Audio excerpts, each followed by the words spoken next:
that, but it might just be an approximate that Oria means head of the house. Is that true, sir?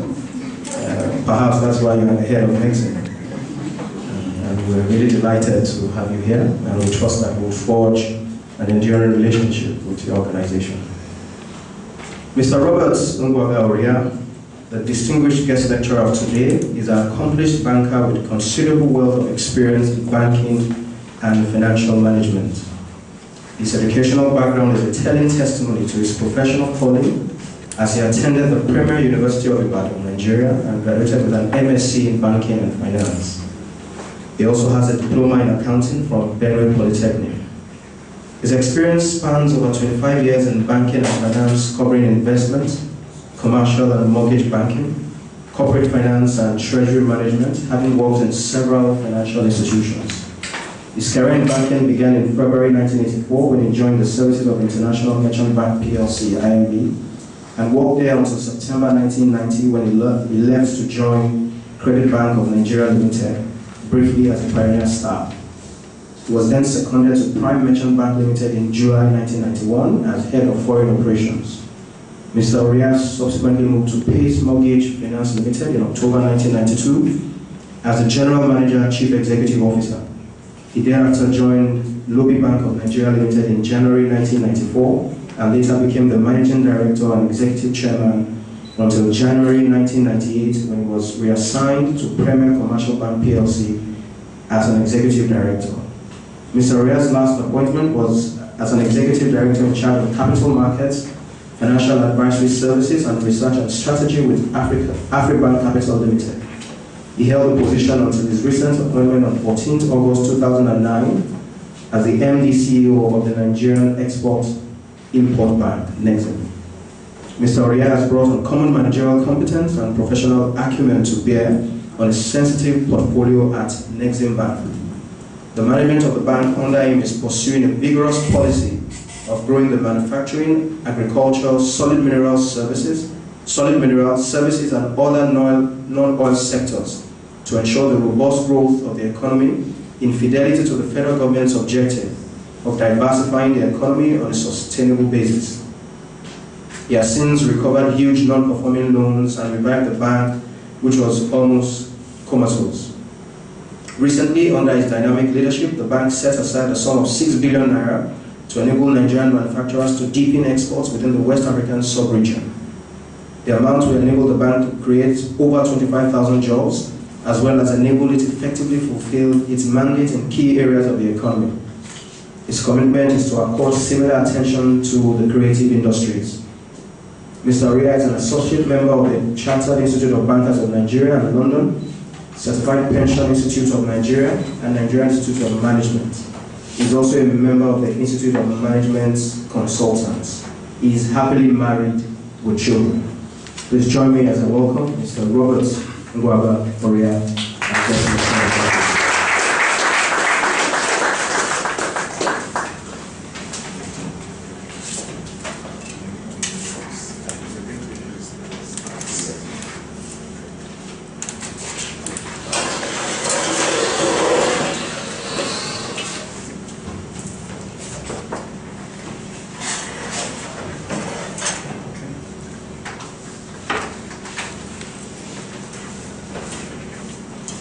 Let me start by thanking the dean for giving for me to be here today, the faculty staff,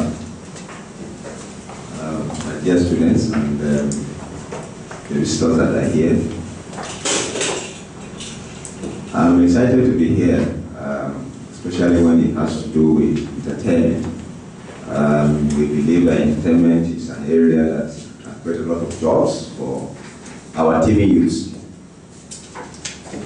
But let me give you a background. A lot of people have been hearing about Nexim. The full meaning of Nexim is Nigerian Export-Import Bank. And I think my coming here has led me to meet one of my colleagues. He actually worked under me, building Orida, who are colleagues, one of my staff. Now, the Nigerian Export-Import Bank was set up to diversify the economy of Nigeria away from oil. You know, we have oil, and there's a tendency for everybody to rely on oil. Our export revenues, oil constitute about 96%. The revenues of the government, oil constitute about 70%. And I believe that oil has made Nigerians very, very lazy. It's not a blessing to Nigeria, it's a cost to Nigeria. So Nexim Bank was set up to diversify the economy of Nigeria away from oil. Now, I got into Nexim Bank in August 2000. I just want to give a background on Nexim, before we get to the main lecture. I got in August 2009. I met a bank that both the financial and operational situation of the bank had deteriorated to alarming proportions. I made a loan portfolio of 14.6 billion naira. 10.03 billion was completely lost in line with prudential guidelines. I met staff that had significant skill gaps that cannot speak and understand the language of the industry. The shareholders' funds were completely depleted to a level that it was difficult for the bank to survive. And the leadership, without criticizing my predecessors, but the leadership had actually deviated from the primary mandate of the bank. They were lending both to oil and non-oil. So we needed to refocus the bank. Nexim is owned by two government agencies. We are owned by Central Bank and Federal Ministry of Finance in equal proportion. By the time we got in there, Central Bank, whether there was a bank called Nexim, I'm not sure, because they didn't want to hear the name Nexim. Over the years, they have been able to pay equity, because the money we get here is equity, so definitely you need a return on your investment. Central Bank was supposed to give us 25 billion. For 20 years, they gave us 6.7 billion. And we got in, say we're not going to Central Bank, we're not going to Federal Ministry of Finance to have some money. Let us have a strategic direction for this bank. We're supposed to intervene in non-oil sectors. Do we have the money to intervene in all the non-oil sectors? We don't have. But let's have a 5-year strategic plan. Determining those sectors that we believe have very high growth potentials in terms of generating jobs for Nigerians, getting foreign exchange for Nigeria, and creating wealth. And we decided to now focus on 4 sectors: on manufacturing, on agriculture, especially the agro-processing, because we want our own commodities to be value-added before we begin to export. And then we look at the solid minerals and then the services. It is within the services subsector that we are talking about creative and entertainment industry. We are talking about financing transportation, whether it is by air, by road, or by sea. And we are also thinking of, we're not just thinking, we are financing hotels. So these are the 4 sectors that we have. And we do these 4 sectors very carefully. Because in creative entertainment industry, the potential that they are very huge. In solid minerals, I believe that the export revenues that were supposed to derive from that sector will even rival that of oil. South Africa export in 2011 was $94.21 billion US.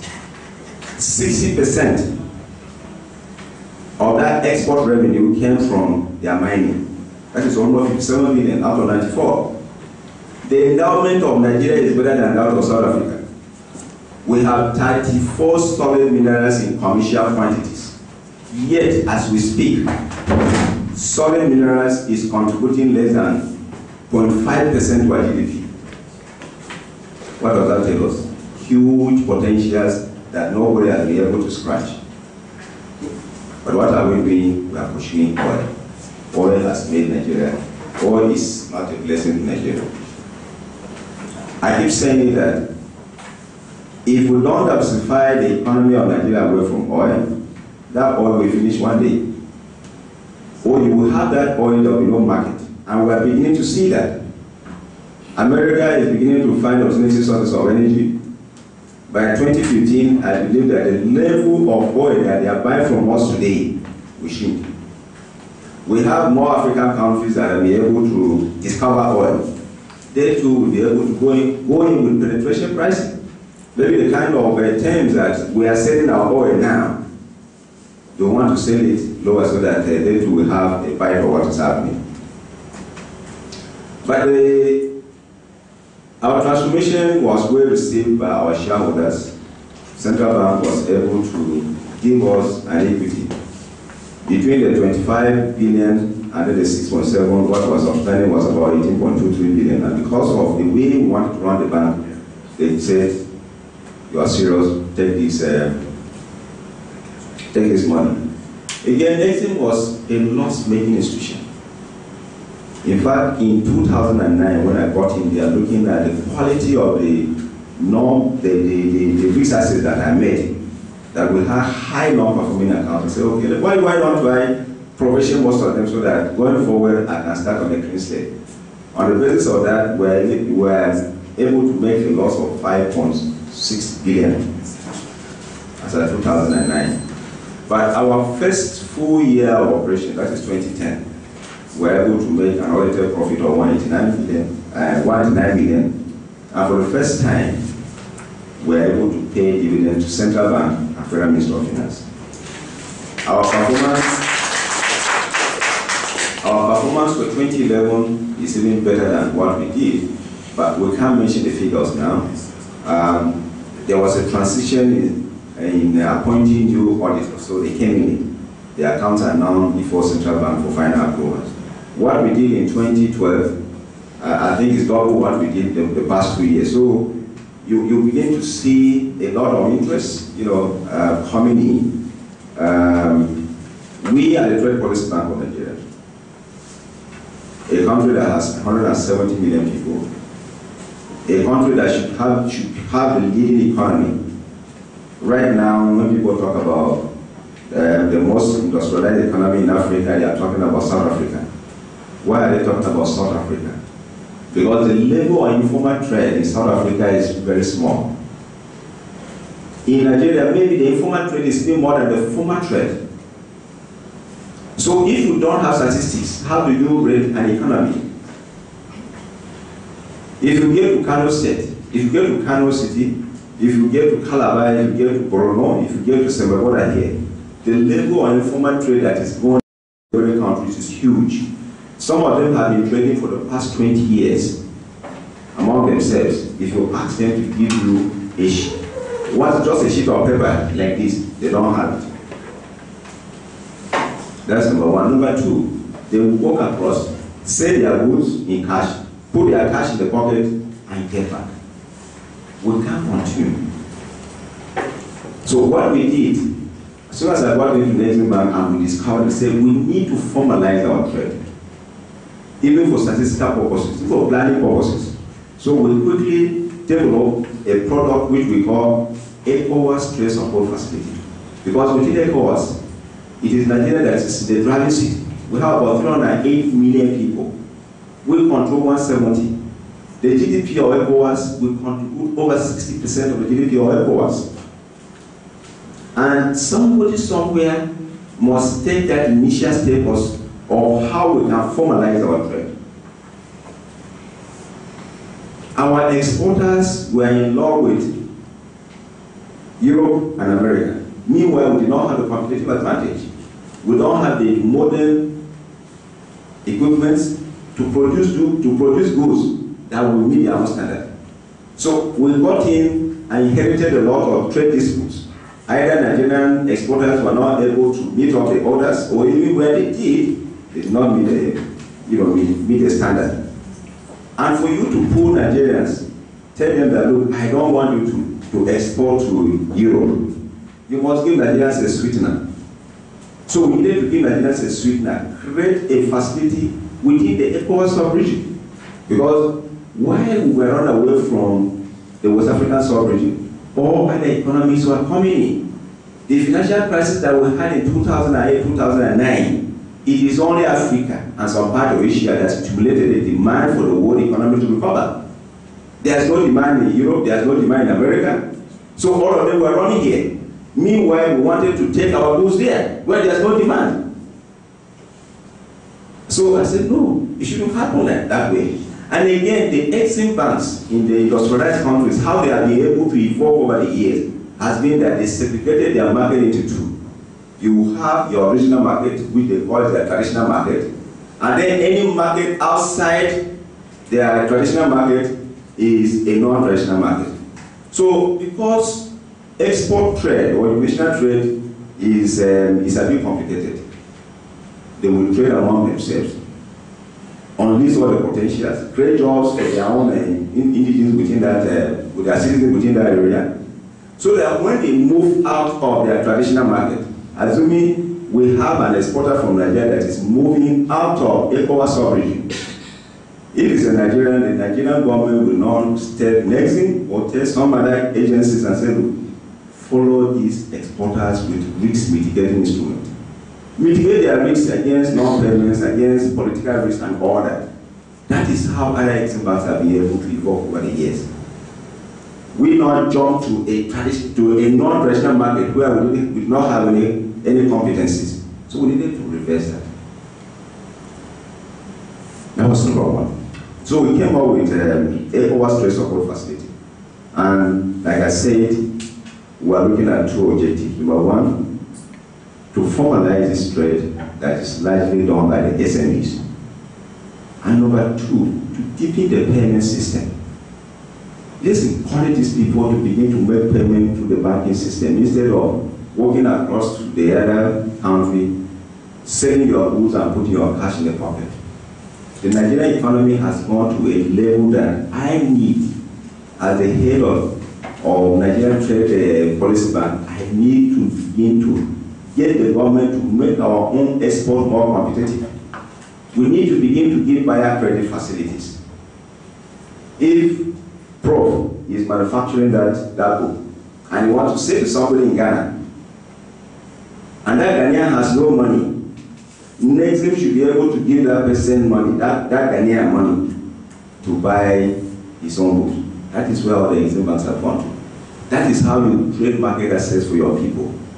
That is how you make your own export more competitive, because you have other competing sellers that have the similar terms, just like you. So you must find a way of having an edge. And if you get to the markets of most of the member states of ECOWAS, what you find there are Nigerian products. So why don't we encourage these people, begin to make payment through the banking system, so that we have to, even if we start by giving $5 million US, which is what we are thinking of doing by 2015, we look at some of these markets within the West African sub-region that we have a concentration and give them money so that we buy our goods. As we speak, I have about 20 million from one of the countries, but it's completely buyer credit. I cannot use that money for any other transaction. Only people that either want to import machinery from that place or industrial raw materials that can take advantage of that. I think Nigeria has gotten to a level where they get way to Africa.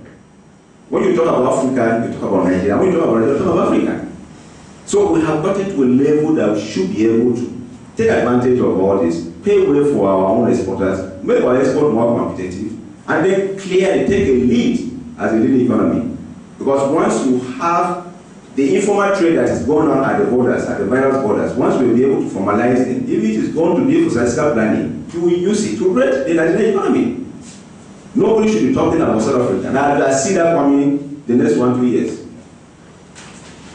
So that is one way. The second aspect was, I took the statistics the past 5 years. Let me look at the level of trade flows within the sub-region, within the ECOWAS sub-region. Have the trade flows been increasing? No. For 5 years, nothing was increasing. And I say, I want to know why. It doesn't make sense for me to sit down in our office, give you 1 billion naira, go and export. I don't know the problems that you are encountering. I expect that we should be getting mileage, we should be getting more foreign exchange to the country, and nothing was happening. So I now followed Nigerian exporters and discovered that they had huge challenges moving their goods from Nigeria to other member states of ECOWAS. And as a trade policy bank, we have to step in.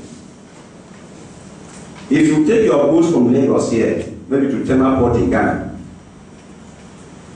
with all the multiple checkpoints with all the harassment from security agencies, with the lack of improvement in road infrastructure, it will take you like 6 days. But if you take your goods from this same Lagos, either Tinkan or Apapa, to the same Tema port in Ghana by sea, it will take you a minimum of 60 days. How do we move? Because we will first take our goods from here, take them to Europe, and then do a transshipment of our goods from Europe to deliver them in Ghana. There's no way we can trade on that kind of scenario. It is cheaper to carry a container from China to Lagos than to carry a container from here either to Dakar or to Ghana to cost about $3,500 or $400 or $4,000. And who will do this for us? It should be Nigeria, because Nigeria is the one that is driving the most. And who should do it in Nigeria is a trade policy plan. So what we did was that we said, look, we facilitate the setting up of a ceiling of a maritime company, of a shipping company. I want us to facilitate. Because it's the private sector that trades. Government will not trade. But because we're a trade facilitating agency, and whatever thing that we're able to do within the sub-region is to the benefit of Nigeria. And knowing fully well that most of the member states of ECOWAS are coastal countries. So you needed some kind of ship that will connect it. Because right now it is difficult. Let me give you one example that happened. Sorry, bro. Let me just give you one example that happened. When Nigeria fought in Liberia some 10-15 years ago, we lost money, we lost people. A lot of our people were killed, including journalists. When the war ended, what happened? We ran out of Liberia. Instead of us to sit back and take part in the reconstruction. Meanwhile, because we were there for a very long time, the Liberians have become very, very used to Nigerian products. The same way we are crazy with imported products in Nigeria. And because the Liberians were in love with our own products, the other smaller economies, even through the bigger ones, the Lebanese, the Chinese, now moved in. They will manufacture an inferior products and inscribe on it made in Nigeria. And they are making huge profits.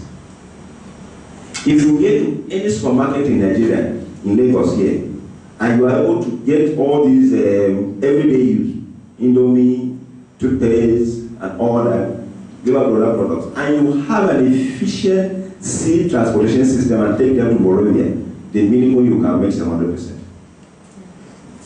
That's the minimum you can make is 100%.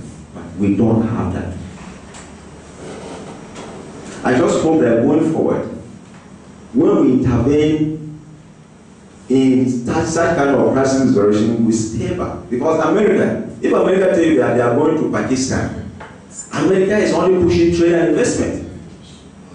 If they tell you that they are pushing Osama here, they are protecting their investment. That's what they are doing. So we should begin to think more positively. We should begin to be proactive. If you look at our cocoa, for instance, we have a lot of cocoa processing plants. Our plantations have aged.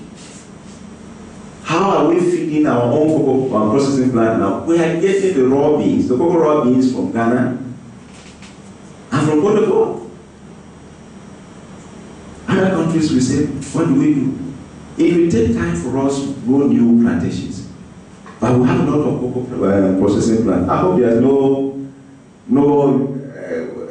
Nigeria here.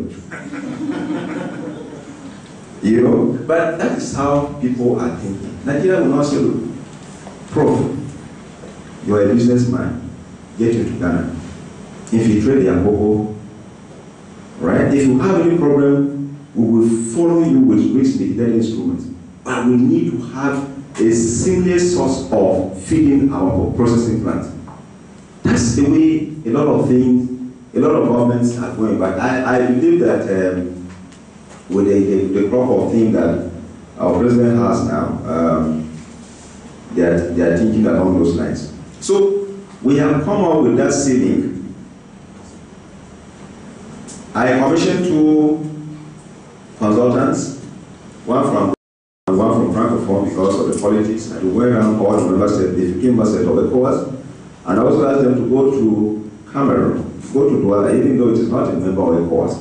But if we get to Douala, the only product they know is Dangote products, whether it's sugar, whether it is cement, with anything that you need to use on a daily basis. This is the only product they know. And when they got in there, they met the biggest logistic company in Central Africa. They called them Transmex, based in Douala. They too were trying to buy some ship, and they said, okay, they will join Nexim. Within the sub-region, the officials of the Federation of West African Chamber of Commerce said they were going to join us. So we have come very far. We have come up with a special purpose vehicle. The studies are out. We did about $61.5 million. We're using $1.5 million to run this SPV as a platform that will not transport into a regional maritime authority. We have made presentation to everybody, the ECOWAS Commission, the World Bank, ADB. The ECOWAS Commission have agreed that once the offer documents are ready, they are prepared to finance an investors forum for us in Ghana. ABN Capital at the issuing house. We expect that that investors forum will come up sometimes next month. We are meeting with NACIMA and all the organized private sector next week Tuesday, so that we can further sell this idea to them. We don't want a situation where the Europeans will come behind and come and hijack because they are very uncomfortable with it because we're disturbing their market. So that's the kind of things that we are doing in Nexim. Now coming to entertainment.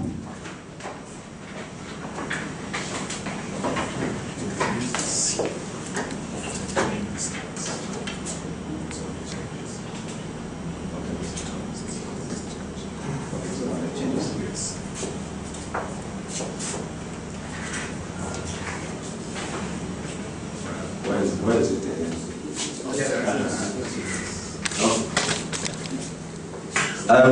This is just an outline of what we're going to discuss, the role of creative and entertainment industry in global trade, the Nigerian film industry, prospects of that Hollywood industry, problems and challenges of the industry, film financing requirements, Nexim's role in developing the creative industry, and then we give suggestions on the growth and development of the creative industry.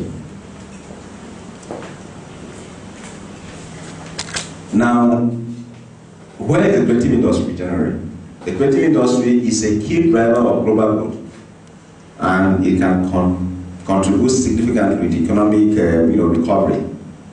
The United Nations Conference on Trade and Development, that is UNCTAD, in their Creative Economy Report of 2010, they reported that the world export of creative goods and services, they grew at an annual average of 14% between 2002 to 2008. And it reached a peak in terms of figures of $592 billion in 2008.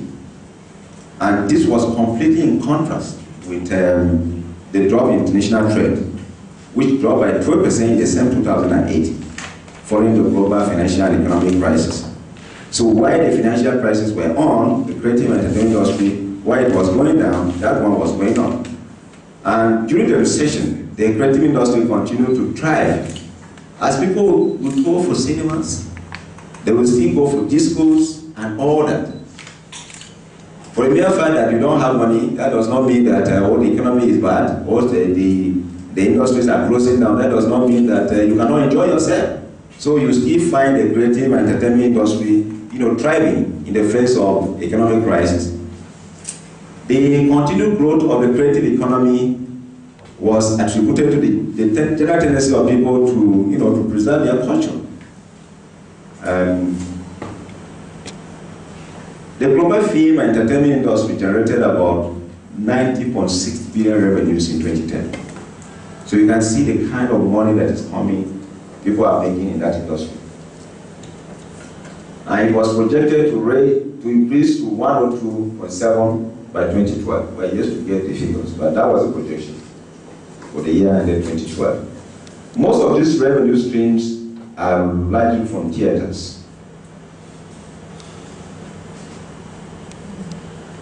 Because they are distributed through the theaters, North America is contributing the largest market share of about 40%. Europe, Middle East, and Africa accounts for only 24%. Latin America 20%, and then Asia Pacific a mere 3%. How are we in the Nigerian film industry? The Nigerian film industry is widely adjudged as the most prolific in the world, with consistent production of 2,400, 2,500, and 2,600 in 2008, 2009, and 2010. Nollywood is actually number 3 in the world. But in terms of the number of films produced in a year, we're number 1. Because somebody will take his phone here and produce a film. So we're number 1. Now, similarly, 1,700 and 1,200 movies were registered, in year 2011. Most of these films, they have to register with the Census Board as well as Nigerian Copyright Commission. So that was the number that was registered. Now, the percentages produced in 2010 in the main languages. English was 44%, Yoruba was 91%, Hausa was 24%, and disappointingly, I keep telling the Igbos that you have more actors of Igbo extraction than any other, but they enjoy doing all their films in English. So you have only 1% being done in Igbo language.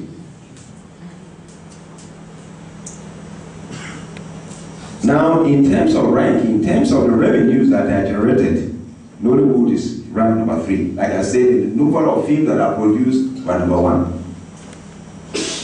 And the receipts within our own industry is ranges between $300 million to 800 million in the recent past. And you know that our rights are predominantly, when you talk about the home video, that is CDs, the DVDs, cable, satellite, broadcast rights. Most of our films are not shown on the cinema. And that is why we're having a lot of problems with issues of piracy. There's no much protection.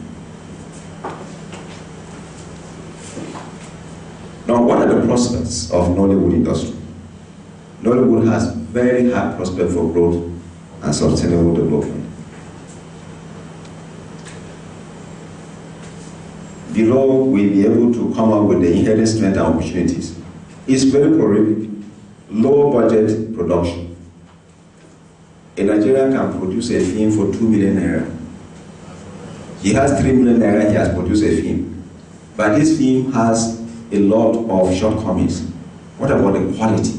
Is it so much that it can be played on an acceptable platform? No. So while we can produce low budget films, they do not meet the quality contents or whether they can be played on a digital cinema. But because we have a lot of youths that have all those intelligence and they want to find a way of engaging themselves, it is still good for us. By going forward, it is there for us to provide that infrastructure and begin to make funds available so that our exhibition and distribution will be enhanced. And we have high pool of creative talents, like I said, a lot of them. We have a very strong and growing domestic entertainment industry. Within the Nigerian industry alone, with the Nigerian market alone, if you produce a film and you are able to control its distribution, you will recover your money in 1 month. We had a meeting on Friday with the coordinating minister and the Minister of Culture and Tourism, and we're trying to look at how many distributors do we have in Nigeria. And are these distributors, are they actually being monitored? Are they actually being licensed? And it was very surprising to discover that we have 45,000 distributors in Nigeria. And these 45,000 distributors, but because they are not well regulated, piracy is still thriving.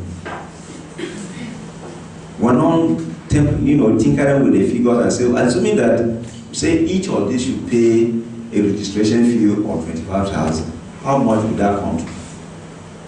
And the figure was staggering, 1.1 billion naira. And these same distributors will be the one to monitor other people that are coming to compete with them that are not able to pay 25,000. Now we have an established overseas market. If you get to other parts of Africa, if you get to UK, US, the Pacific, and because of a huge population that we have, the market is established. I remember when I joined the bank, the first trip that I made outside the country was to Zambia, where African Export and Import Bank organized a trade seminar. After the opening ceremony, one lady was a journalist who came to me and said, "Oga, where are you from?" I said, "I'm from Nigeria." And she just bent down and said, "Oga."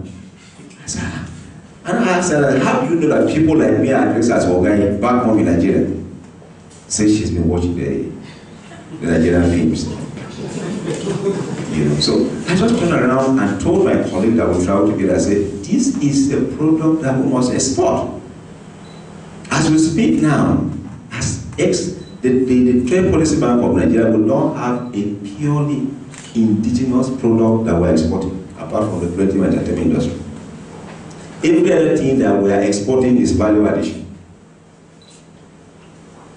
You buy machines from Germany, you buy machines from Europe, you process your cocoa, or you process your yam, you package it and sell it. Pure value addition.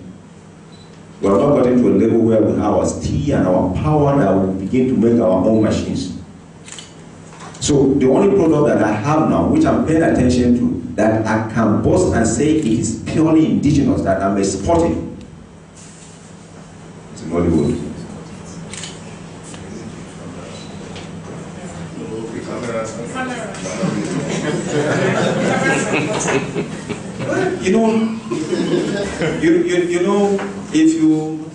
Because everything that we're talking about is more of intellectual.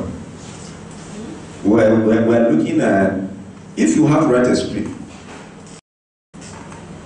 if a script is written outside the country and is brought in, and the shooting is done here, that one is not purely indigenous. But if somebody sits down here in Benue and come up with something and say, I'm not a script writer, but this is what I have, and it's due to a Nigerian and Nigerian that understand our environment and be able to put it in such a way that it cannot be converted into a film. I think it's indigenous. We have situations, there's a film that somebody did, I don't want to mention. He brought the work of Chinua Achebe, the work of Shoei, yes, and there's some other person. But you know the mistake he made? He gave it to people in America to write the script. They have spent so much money, the thing has no head and tail. It has no head and tail. Because he does not understand our system, he does not understand all that, but he just saying, I'm a professional script writer. So I believe that once everything is done, it is from our own head. It's just like the Igbo films that we see, that you see a traditional, we call it African science. You know, that's our own African science, that's our own way of solving problems. If there's a problem in a developing nation, they are looking at where is this thing, but this one they will go somewhere and kill a goat and, slaughter a. That is our own way of solving problems. That is purely indigenous.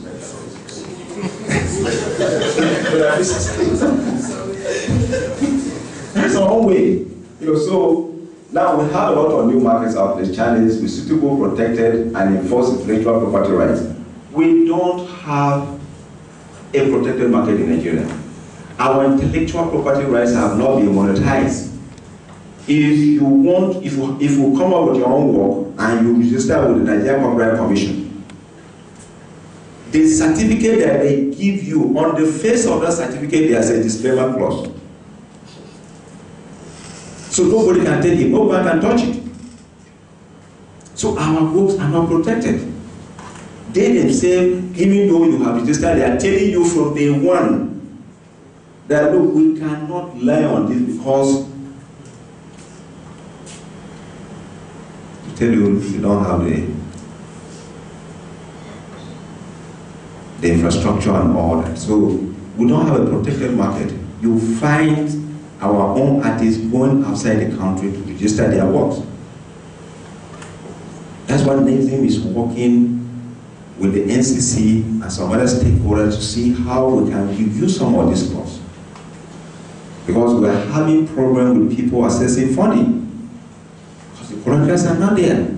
But in protected market, these people have their work registered. Once it's registered, you know that it's protected. A bank can rely on that and give you money. We don't have that here.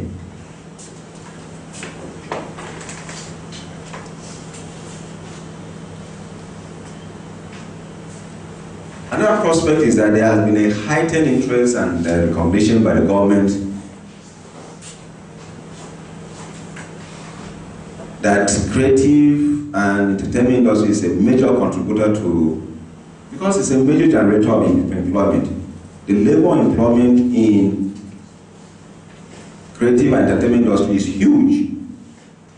And also the labor of foreign exchange that we can bring in is very huge. And the government is now beginning to give support. We expect that tax incentives will come in, just like other countries are giving to their own entertainers. If you go to South Africa, for instance, and you want to do your film, maybe the film will cost you like 100 naira. At the end of the day, because of the tax incentives, a lot of incentives just to attract people to come to South Africa and be able to shoot their own films here. Because we are shooting our own films here, you will stay in our hotels. You will buy fuel from us. You will use our local people. At the end of the day, if we shoot your film in South Africa, maybe they will refund like 45 naira or 50 naira back to you. So I hope that we get to that situation where we have these tax incentives, all those incentives that are expected, so that other people will be coming to Nigeria to shoot their own films and leave some of the money here with us. Now, Mr. President came up with $200 million US, to deepen the industry. And about 3 weeks ago, he had a dinner with the Nollywood and made available $3 billion, grant. NEXIM is actually in the forefront of managing the $200 million. And the $3 billion grant that was given, we had the first meeting, like I mentioned, on Friday last week. We actually developed the operating guidelines. Everything about this fund was done by NEXIM. We developed operating guidelines. We discussed them with the people in the industry. We're not just looking at film. We're looking at filmmaking. We're looking at fashion. We're looking at music. We're looking at building infrastructural platforms. Because if you don't have platforms where you can show your films, because why we have a lot of piracy is that first, quality is a challenge, and secondly, we don't have theaters. If you have theaters, the revenue streams that you get are from the box sets. You show this film for about 2 years.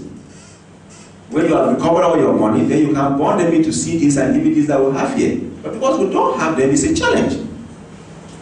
So those are the kind of things that we should be looking at. The management of the $200 million is the sole responsibility, even though we're supposed to be there with BOI, but we have taken the lead. As we speak now, we have given out about $766 million US.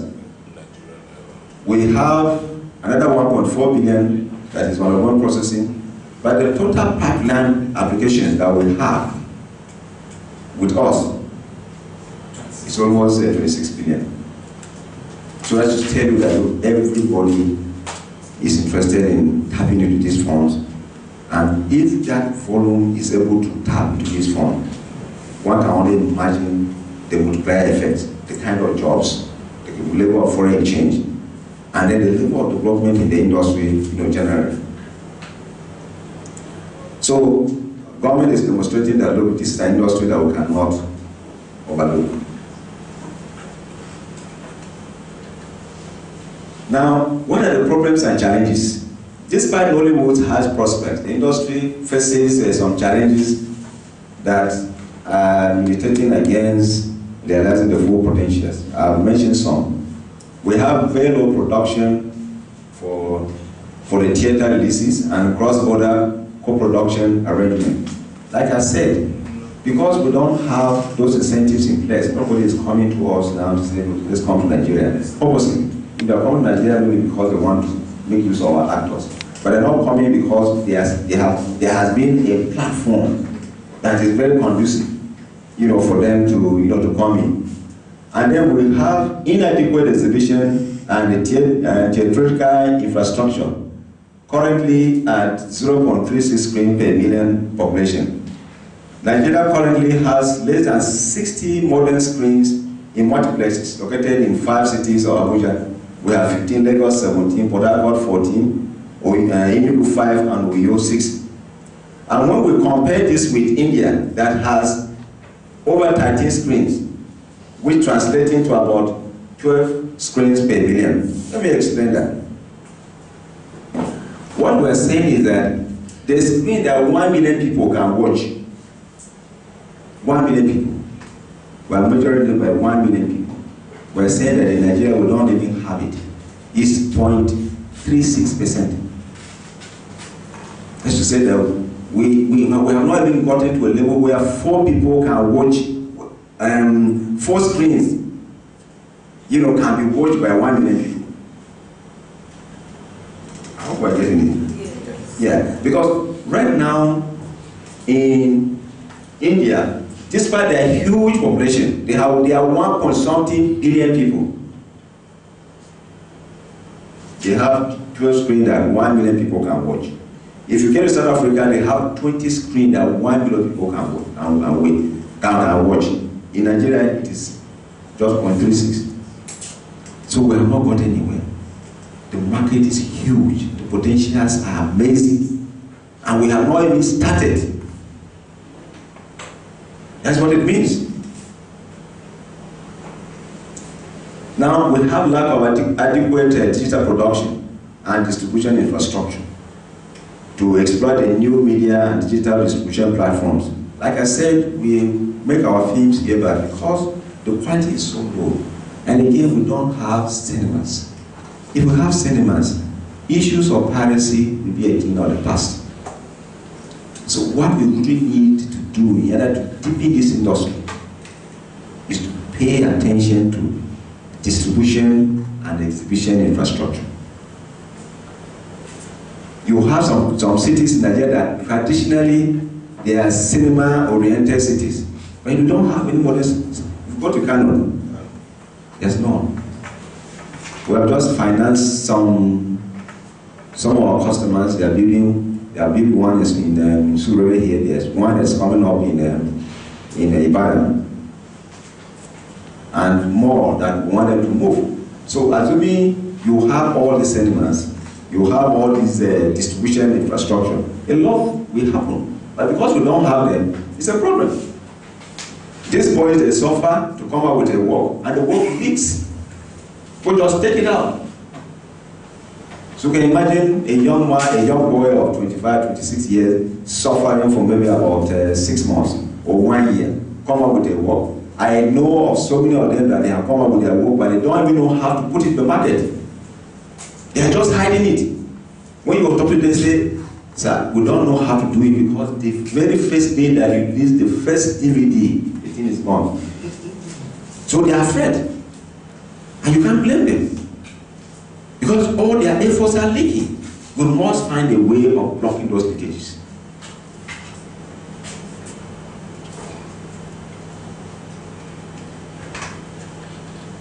Now we have gross violation of intellectual property rights, ineffective in intellectual property laws.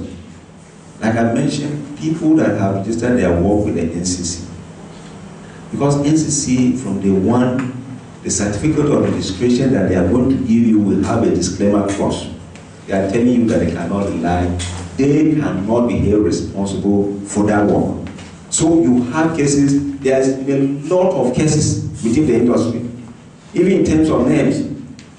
So many cases are ongoing now. And until we're able to give confidence to that, look, I have a work and my work is protected, it will be very difficult. Now, in terms of intellectual property laws, maybe some of them we have problem of enforcement. But we are working with the NCC and some law firms to see how we can tinker with that, work with the government, and ensure that enforcement is there. And areas that are antiquated, they are archaic, that do not move in tandem with modernity, we find a way of reviewing them.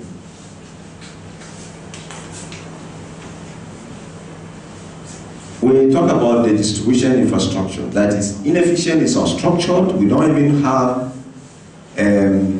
a record, we don't even have enforcement. At the state level, if you come to Lagos here, is the state government aware? The culture and tourism, are they aware of the number of distributors that are licensed and are operating in Lagos? If you get to Benue, do you know the number of licensed distributors that are operating in Benue? Those are all things that we need to put together, to be able to have the industry structured. So the distribution channels are just anywhere. You find them on the street. People are hawking the street, and on the street, everywhere.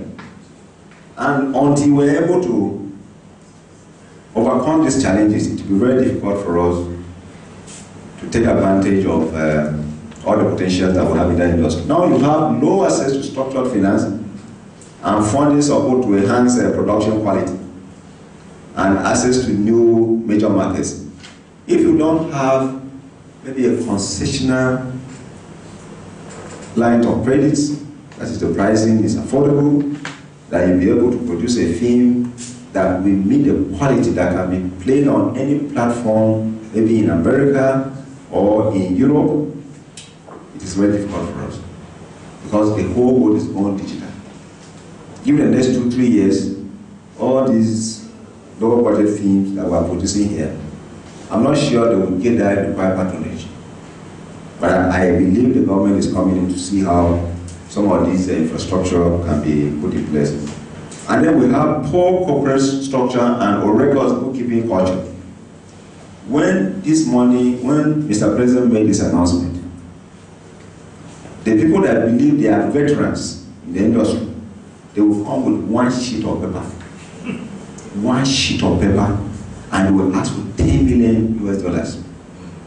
They will ask for $2 million US. And when you talk, they say, what are you saying? Who are you? Do you know what we have been doing in this industry? That the money is there. We decided that it is not just giving the money. We should play dual roles, funding and building capacity. And that is where we have to have a collaboration with Pan-African University. Because if you don't build the capacity of these people, even to keep simple books of accounts, to have simple corporate governance structures to separate the money that is coming from the business. Because in Nexim, we don't lend money to individuals. We lend money to registered entities. Whether it's a cooperative, whether it's a company. So there must be that corporate governance that will guide you. You know that this money that you are taking is not for you, even though it's your company. The company is different from you. So if you don't build this capacity in these people, whatever it is that you are doing, you are not doing anything.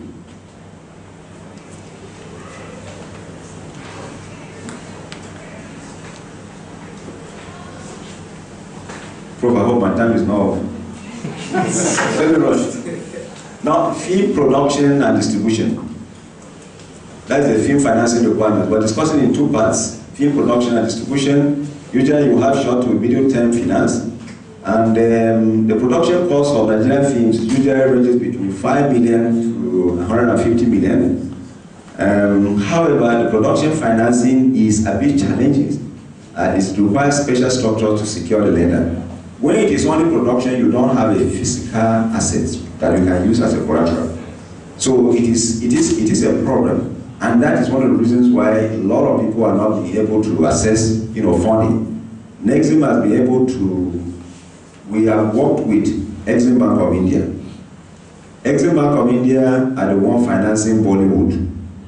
Bollywood was the same state that we have Nollywood now, 15 years ago, where people were borrowing money from their friends, from their families, from marketers, and making films.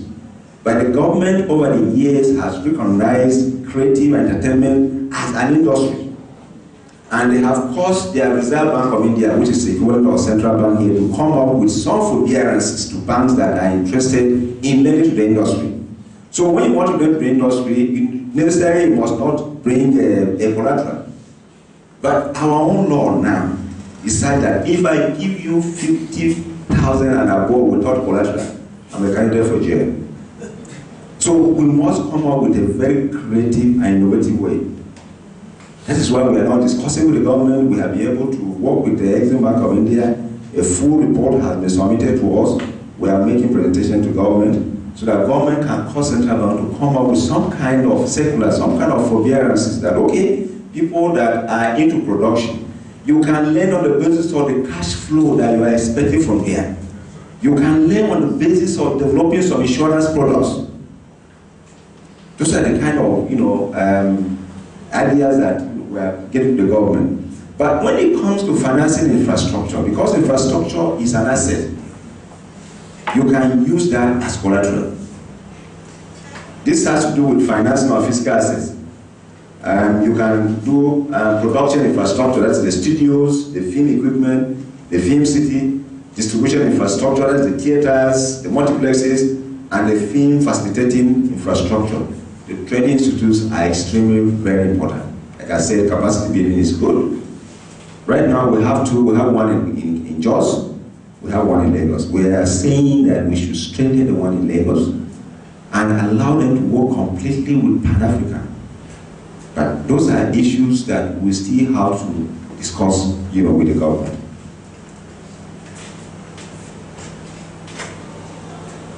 Now, what are the funding sources? Of course, you have institutional debt financing such as development finance institutions, Nexim, Bank of Industry, and then you have the commercial banks. You can get money from your friends, your family members, partners. You have your own money, which is promoters equity. You have venture private equity firms. You have sponsorships and placements, that you can get.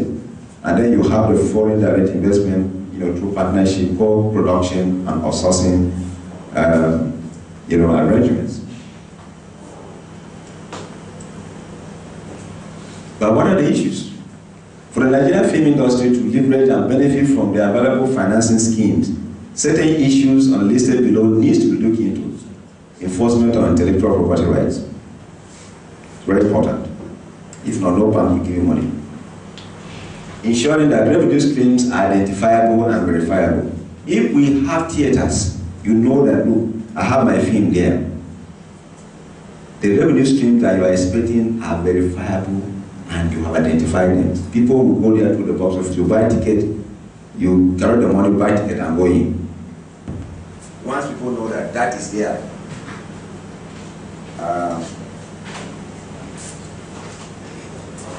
once people know that that is there, of course, they will be prepared to give you money. Now, introduction of industry guarantee fund instruments to assuage challenges relating to access to finance, especially by small and startup companies. What we are saying is that if we have some kind of industry guarantee fund, people can get a guarantee from those kind of funds, to use it to access funding from the banks. All these are ways of deepening the industry. Now you can design an issuance of policy instrument by the insurance industry. When we got to India, we discovered that they have come up with very creative and innovative ways of getting the regulatory insurance. Like in Nigeria, we have the National Insurance Commission. The National Insurance Commission will seek the insurance companies and then say that, look, these are the kind of insurance products that we need to develop because we want to deepen this industry. It could be key man insurance, it could be completion bond, it could be anything. Because getting physical assets as collateral is a challenge. So when our colleagues from India came, we took them to NICOM, to the central bank, took them to Federal Minister of Finance, Trade and Investment, Census Board, NCC, and then we arranged for them to meet with all the stakeholders at IGAMO, so that they will appreciate where we are. So we need that. Asset valuation of collateral property equipment, of course, that is normal. But right now, we cannot evaluate our intellectual property because it's not monetized. Nobody can evaluate it. It's not yet monetized. And until we get to that level, people will continue to have limited access to bank funding. I've spoken about Nexim Bank, some of the things that we have spoken about, and you see, this is how we refocus the market.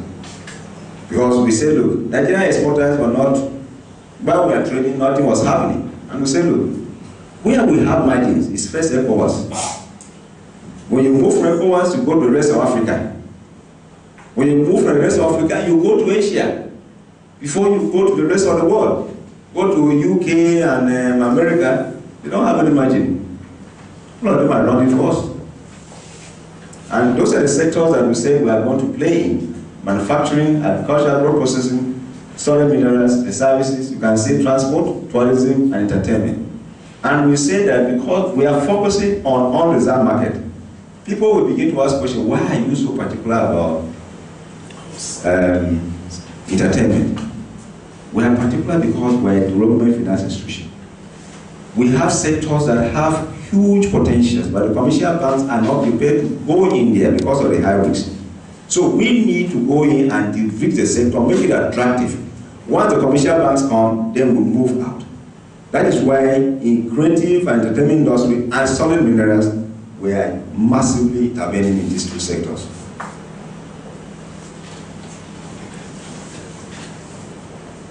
I have explained some of this, but we say that in our funding intervention, we extend loans to eligible companies in all the value chain. We are looking at production, we are looking at exhibition, we are looking at distribution within the creative arts and entertainment industry.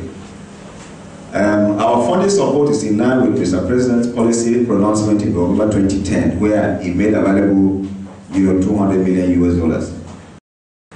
But like I said, even before Mr. President made that, we had given out about $460 million in support of improvement in distribution infrastructure.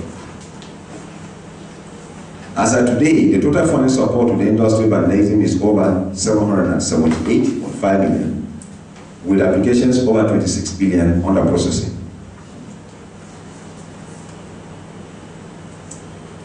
Like I mentioned that we are playing dual roles in entertainment.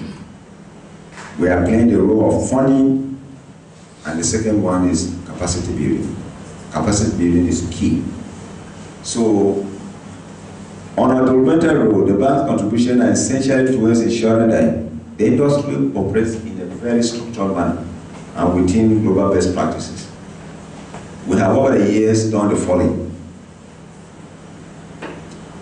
When we say that the industry should operate in a structured manner, I'm sure Prof knows that if there's an industry in Nigeria that is unstructured,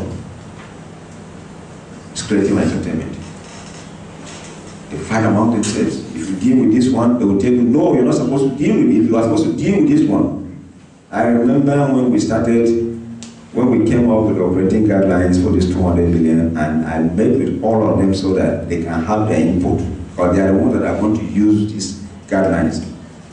There's no kind of insult that I have received in Nigeria on this entertainment industry. No kind of insult. People write and say that one villager from Benue doesn't even know this person and all that.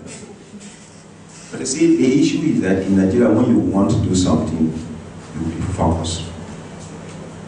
If you know that, look, at the end of the day, these are the benefits that will come to Nigerians, just be focused. Forget about them.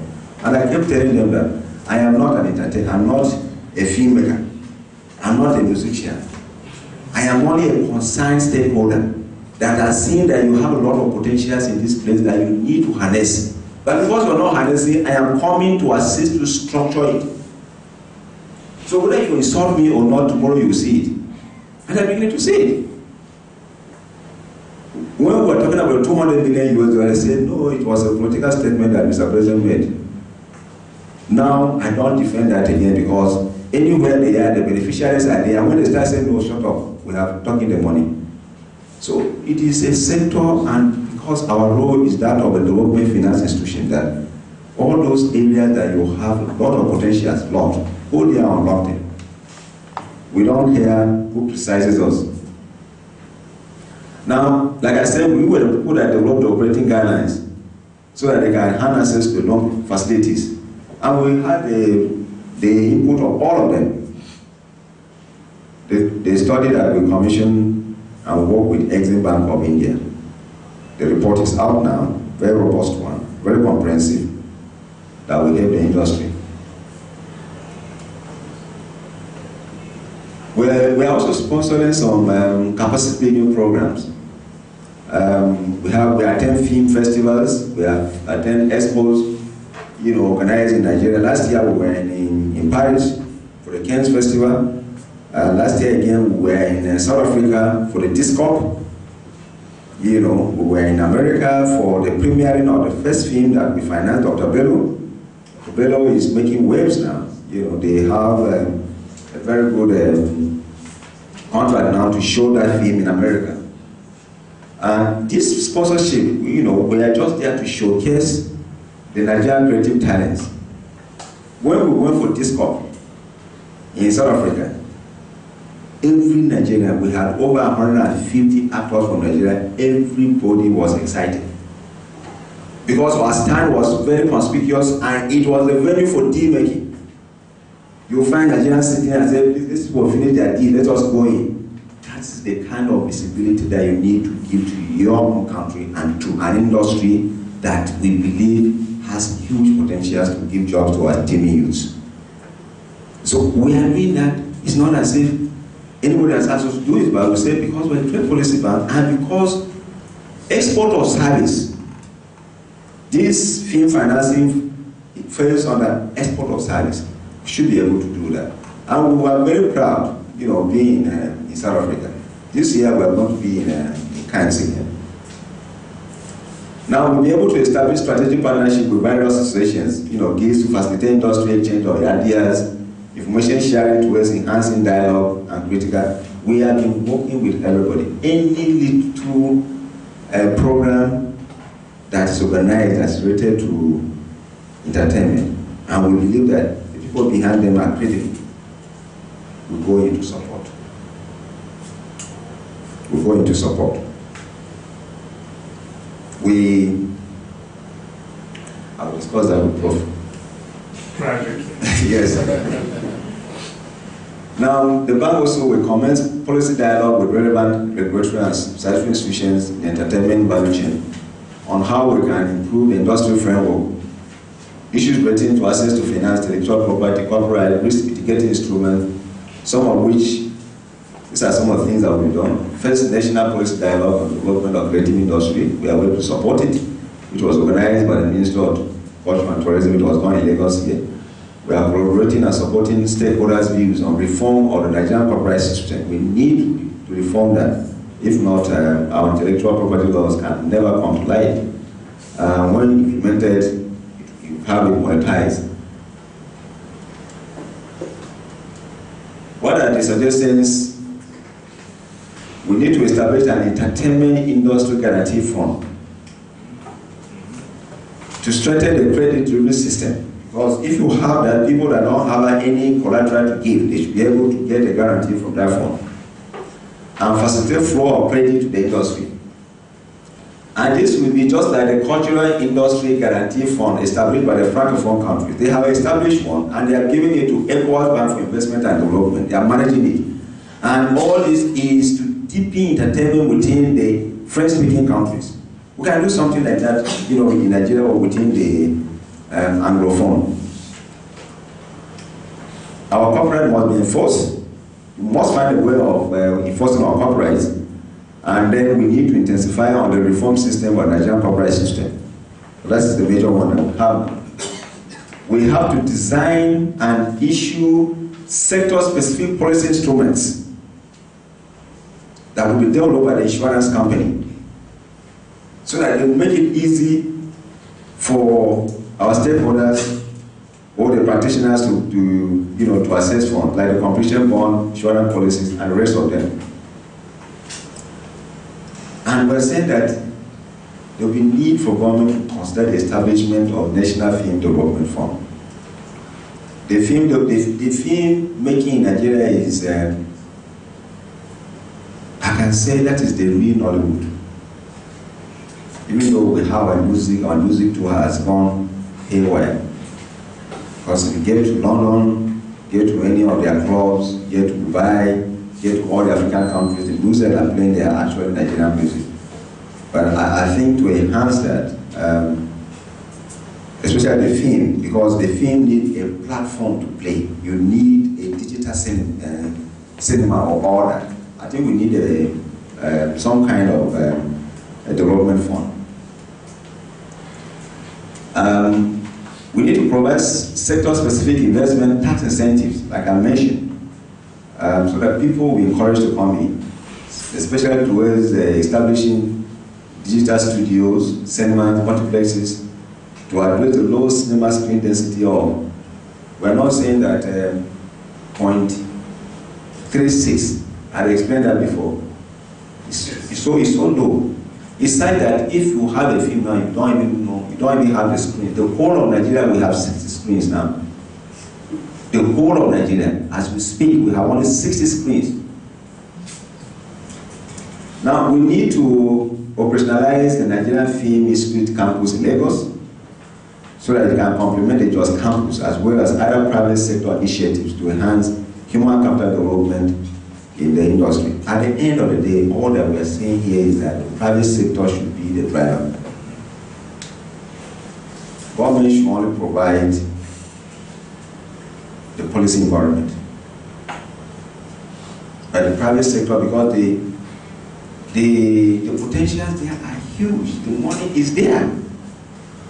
In fact, I keep telling my friends and my wife that when I finish, by next year, when I finish my 5 years in Nexim, I'm getting into entertainment. I want to be an exhibitor. I want to go and build a cinema.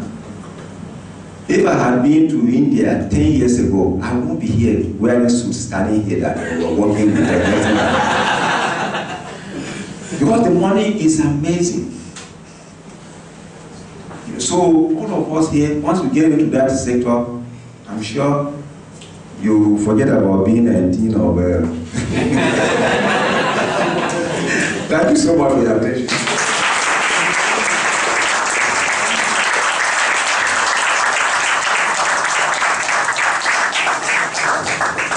Thank you so much, Mr. Auria. Please, another round of applause for our guest. We're indeed excited about this, and I can assure you that the Dean and the School of Media would really play a big role in facilitating what you have shared with us today. Just to remind us about the topic again, said that day may be won towards a greater synergy between Nexim Bank and the creative industries. Questions, comments? Please, let's have them from the house. Okay.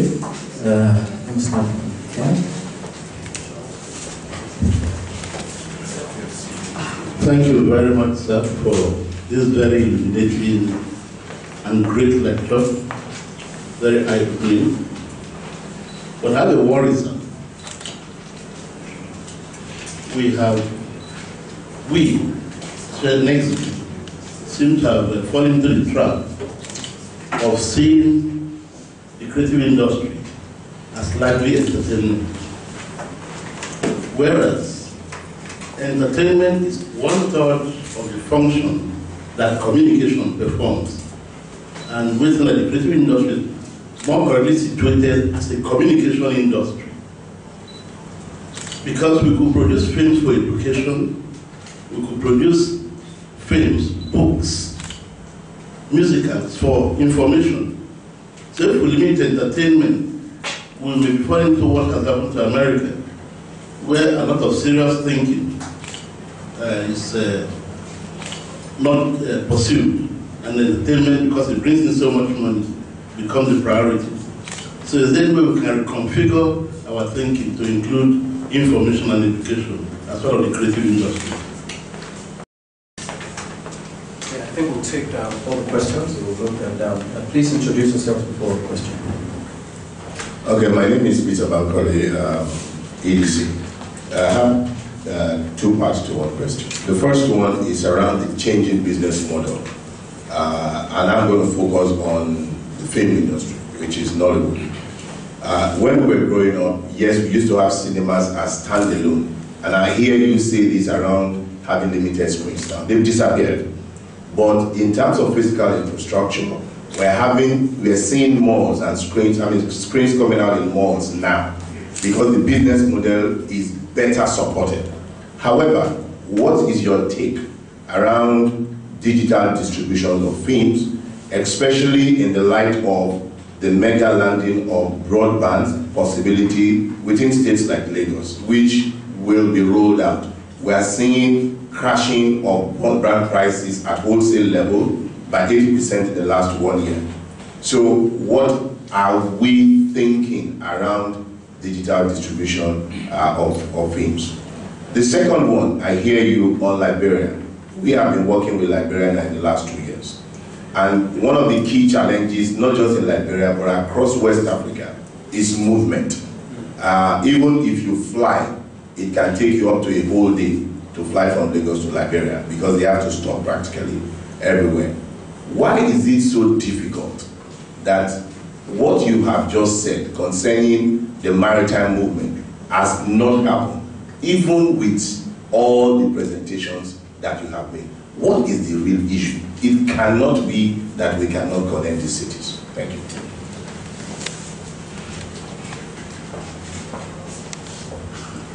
My name is Richmond Miller from JCI Nigeria. My concern is the concentration of the creative industries strictly, basically on entertainment. Because from the figures that you have given, even from other countries, the creative industries include so many other areas. And I would like you to be able to tell us what you have in store for other areas. Because I know that the creative industry consists of radio, television, design, music, software, computing, computer games, fashion design, crafts, performance arts, and a lot of others.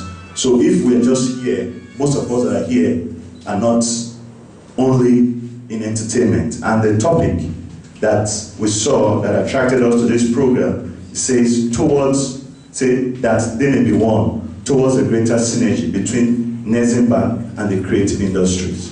But surprisingly, the focus today was basically on the entertainment industry. Thank you. Let's say some now.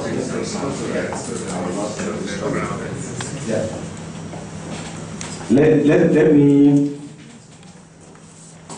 Let me start with the last speaker. I kept emphasizing that we came out with operating guidelines, and I did mention the sectors of the creative entertainment industry that we are focusing on. And I did mention we're looking at film, we're looking at music, we're looking at TV, we're looking at radio, we're looking at fashion, we're looking at infrastructure platforms. If we give you a copy of our operating guideline, you see that it's robust. So we're not just focusing on film only. We are trying to say that, look, the creative and entertainment, government should recognize it as an industry. Now we say it is an industry. But those things that go with recognizing a particular sector as an industry has not been put in place. So we are not being concerned only with film or the Nollywood. We will make the operating guidelines available, and then you will see what we're talking about. Now, you also asked about why is it that we have a challenge on overcoming this issue of moving our goods. Because I talk about Liberia, you want to know why it's taking us so long. It's not as if we don't have vessels, especially in Nigeria, but the vessels that we have, we call them liquid vessels. Like I mentioned when we started talking that everybody is looking at oil. So we don't have cargo vessels. The process of getting this has not been easy. We started this in February 2011 when we engaged the consultants to go around and come up with a study. When they came up with this study, we needed to sensitize the private sector because it is not the government that is trading, it's the private sector that is trading. You can see that within the ECOWAS Commission since 1975, we have signed all sorts of protocols and treaties on the free movement of goods, people, and services with the sub-region. Nothing has been happening. Nothing has been happening. So somebody neutral must come out, partner with the private sector and see how that can be realized. While we are working with the ECOWAS Commission, in fact, I even made a presentation to the ECOWAS Parliament, where our Deputy Senate President is the Speaker. For them to, even from a regulatory standpoint, they should be able to support what we are doing. We have gone very far now. As we speak, LBN Capital at the issuing house, and we expect that by second or third week in April to hold an investors forum in Ghana, and then we kickstart the process. But to show you that the private sector is actually interested and they are looking forward to this kind of initiative, people have already started paying in their equity, even before the offer documents are out. So that should tell you that it is something that is needed. It is not just limited to West Africa now. It is now West and Central Africa. And MOWA, that is the Maritime Organization of Central and West Africa, have already endorsed it. And they wanted us to say, okay, give us this initiative to drive. So we will give you to drive. But we only give you when we see 2-3 ships. We have already designated the routes. In Nigeria or in West Africa, we move with our goods. We don't send our goods along. You see people in the bus, when the bus stops somewhere, everybody will be peeping to see whether they have carried, my bag. So the kind of ships that we are bringing are the ones that will be for both cargo and the people. Yes, we have already designed the routes. It is only one that we only start from Central Africa down past here down to Dakar. That will be only for cargo. But the 3 other routes, they are combined, cargo and people. The one that can carry about 200 people, because we are having a lot of challenges moving our goods by road now. Now, if you can combine both cargo and people, a lot of problems will be solved. You don't have checkpoints on the high sea. So these are some of the things. It has been difficult. You remember that you have the European shipping companies that are fighting us. And they're not just fighting us, they are using our own people to fight us because they are their own partners. They don't want this initiative to come to fruition. So we have just been driving. We have driven that not as a government agency. Because as I keep saying that yes, it is a government agency, but we have a commercial orientation because we are paying dividends. So, but I expect that between now and June, I will give you an update on how far we have gone. Now you're talking about digital distribution. That what our thinking?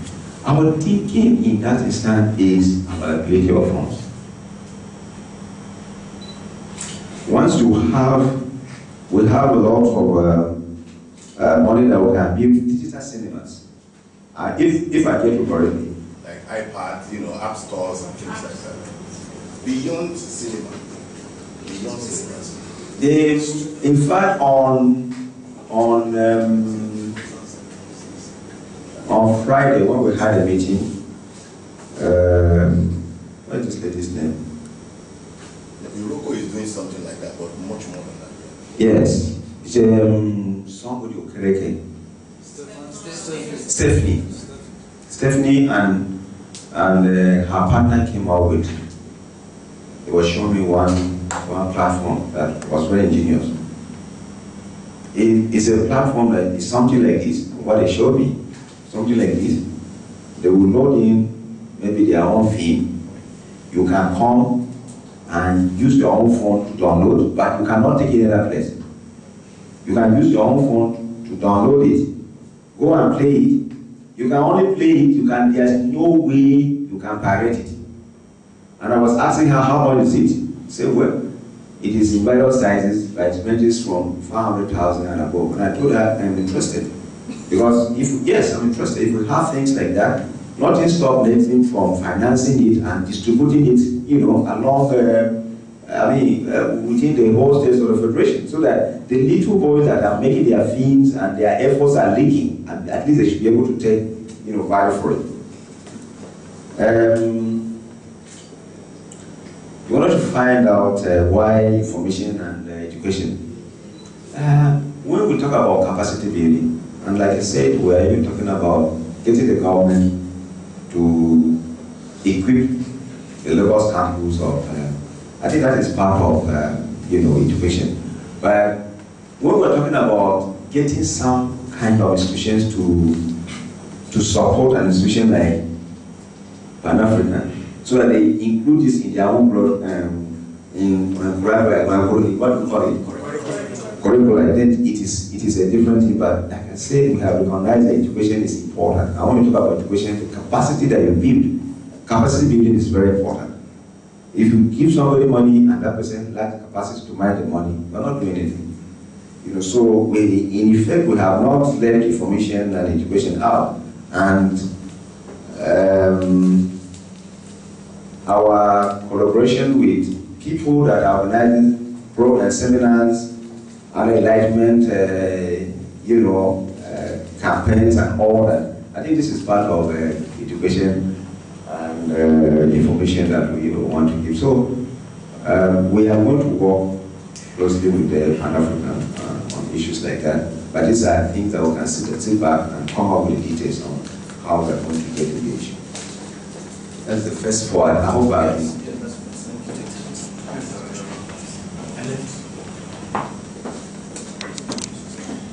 My name is Ola Muslim Movies.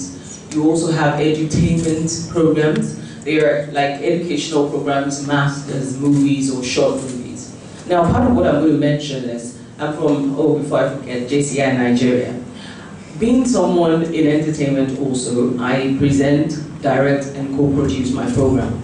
I have realized that there are lots of young people that have their own programs, but you don't know where to go to. For instance, I must be honest with you that even the program I do on TV is just a leverage, because that's not what I want to be doing.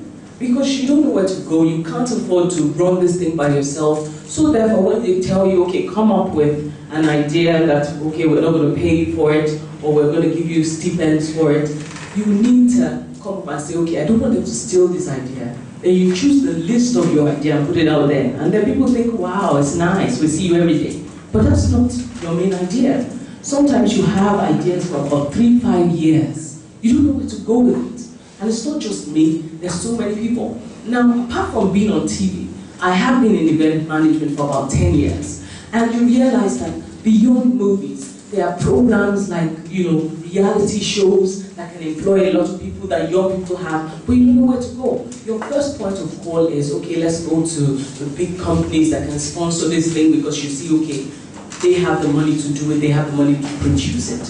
But then you're afraid that even if you put your document forward, you have a lawyer there, they will give it to someone that is more, maybe a face that is more known than yours, and then there's no way you can go. So, for instance, for a wedding, Which Bride is Next, that will be showing very soon on internet, because they can't afford to put it on TV. They can't pay for airtime and things like that. People had to, a lot of young people over different industries had to come in together to do it. We went to the Lagos State government to think, okay, who would it's something that has to do with tourism, it has to do with employing young people, it has to do with entertainment, and then you get stories like, okay, let's see, do like 2 editions and let's see what happens. Where do you expect them to get it? You understand? So my question is, because it's personal to me, because I have a lot of ideas that I've been keeping, and I keep thinking, if you keep them for the next 10 years, then maybe someone else will do it. You understand? Because it flies around. So who do we go to? We are not Nollywood. I'm on my own, I'm not Nollywood. I have a lot of young people like that that have their own ideas. Where do we go?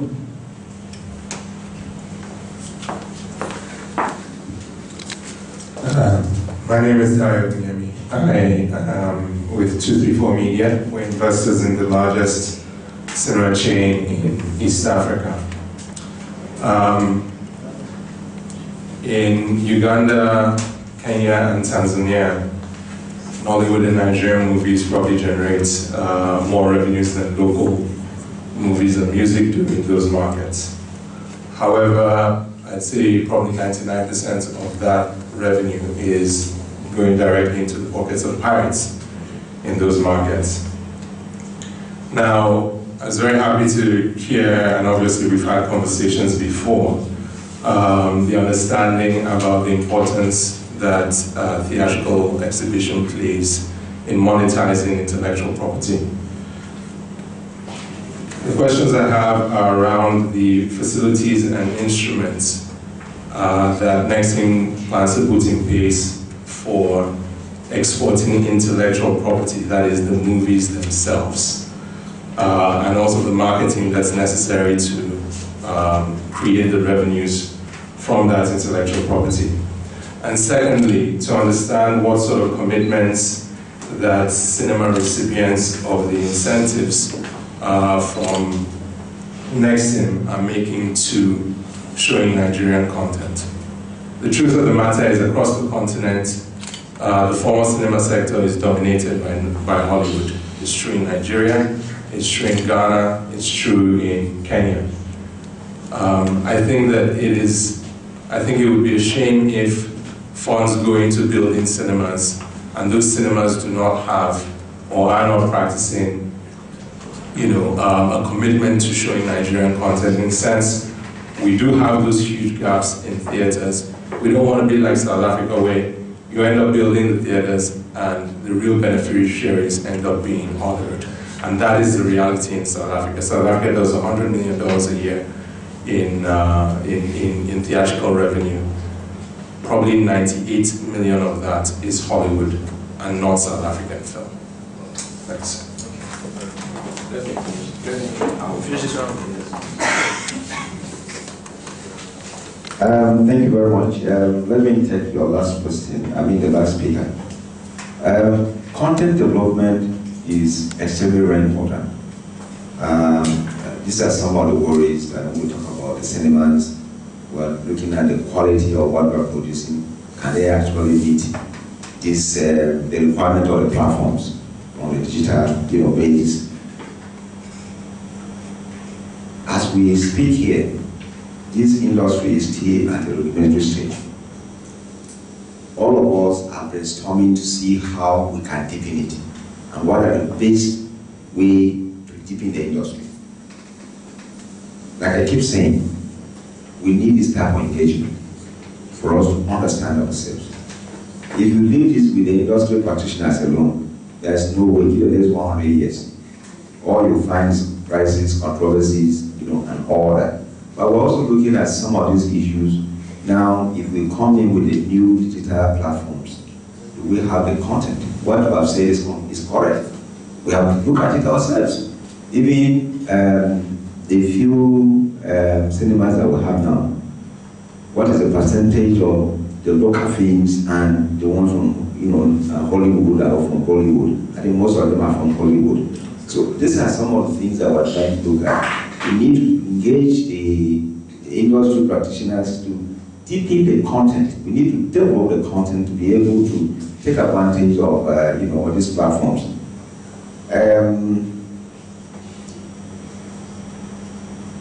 You know, Nexim basically we're a funding institution. We are not supposed to provide any incentives at all. But like I said, we are going beyond what we are expected to do because we are playing a dual role. The role of a funding institution that is not looking at profit per se, is looking at promoting development. So we instead of just saying, okay, anything that has to do with capacity, we will not do it. Say no.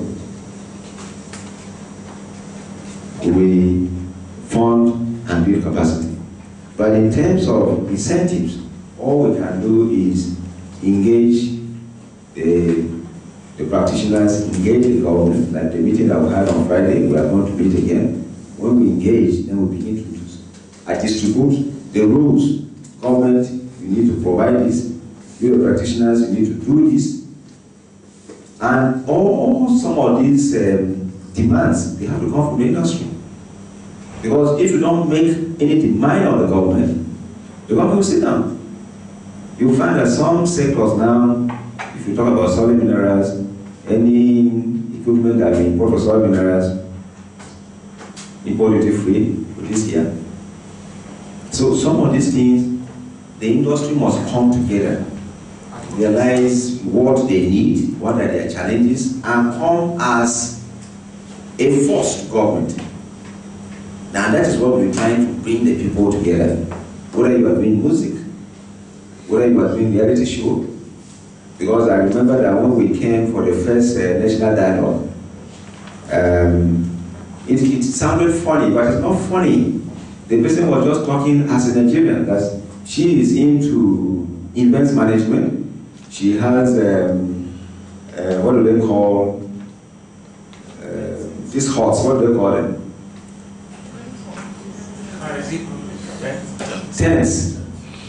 And she came and asked me that they that are managing tents, they are into tents, they are event managers. You know, you want to do something, they too will have to come and put in their tents. What is there for them? You know, so you find Nigerians asking these questions, and it is left for us to sit down together and say, look, this is the way we have to structure this industry. And for us to structure the industry, we first need to reduce all this potential that we've been talking about into Naira and Kobo. We need to first map the industry. Because this is not a government business, this is a private sector driven business. Government can never do it. And the only way the private sector will come is when they know that, yes, if they talk about there's money in the exhibition, these are the values. UBA is looking at the values and their head is up. Zenith is looking at the values and their head is up. But right now, as we speak, nobody has been able to map the industry, come up with a document that say all the potential that we have in the creative entertainment industry, this is how they have been reduced to Naira and Kobo. So we still have a very long way to go. And the people that can do this are the practitioners. You are the one to initiate all these, developments. So I was just trying to, I'm looking at Heavens. I think Heavens, right? Yeah. From the Nexim standpoint, I know that there's one person that does a reality show. That was the very first person that we were able to found in 2010. Because the person was not saying, why don't I have my own studio? And the person came to us and said, look, this is the reality show that I do, and I need to have my studio. And we funded that person. So I just believe that maybe think deeper. If that will not be too much for you, think up with an idea of, can I have my own studio? Then on the basis of that, we can sit down and talk, because that is the first transaction that we're able to close in the entertainment industry. We have engaged before and we are going to engage again. So, but I think this kind of engagement, sharing ideas, because whether we like it or not, we have not gone anywhere in the entertainment industry. I was just telling Prof privately when we came that, look, I am so passionate and very protective of the creative and entertainment industry. They are more interested in mapping this industry more than we Nigerians. They are prepared to bring money from their own government, bring their own consultants to come in here and map our industry.